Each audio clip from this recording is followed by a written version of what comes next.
Now it's time to continue our story with Mike Huff, who began caddying for Miguel Angel Jimenez following his win earlier this year in Dubai.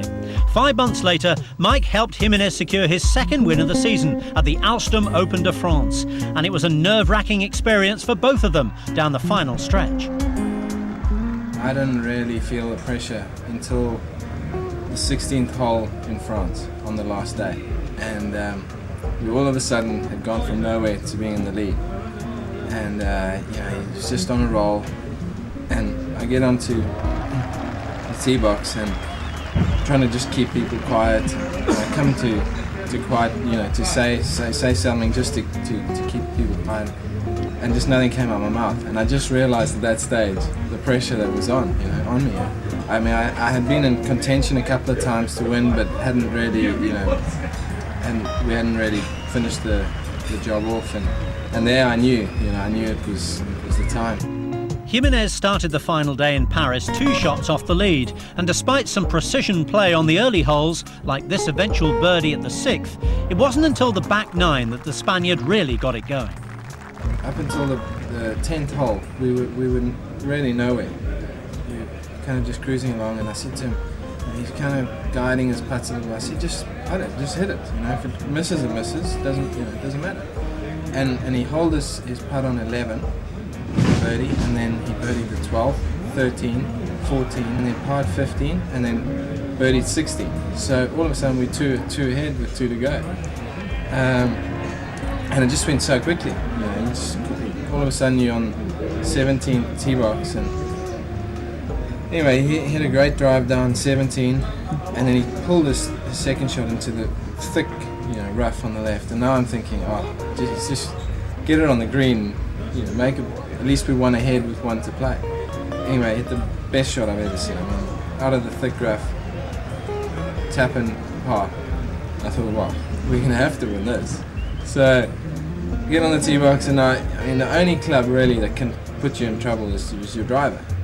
And he said to me, what do you think? And I said, he said, give me the driver.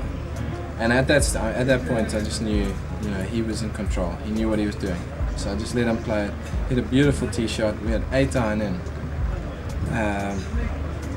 And he just, his nerves just got to him. And he hit it fat in the middle of the water. And ended up nearly losing the tournament from there. But, walking down, and I said to him, is everything right? He said, I feel like my heart is jumping out of my mouth. And this is a guy who's won 16, 17 tournaments on the tour and played at every stage, So you realize how much it people. So anyway, we ended up winning the playoff, which was great. A great moment, but the highlight of their season so far had to be qualifying for the Ryder Cup to be part of Monty's team at Celtic Manor. At 46, the Spaniard felt it was probably his last chance to make the team as a player, and as a Ryder Cup caddy rookie, it was an unforgettable experience for Mike. It's the highlight of my career to be there. I've never been so excited on a golf course. Just everything about it. The crowds are just so fantastic. Every time you make contact with the ball, they just scream, and you think, how could you not lose with this, sort of support? But everything. I mean, you arrive in the room and you got a bed full of clothes and full of shoes. You've got everything you want. Everything is paid for. You looked after so well.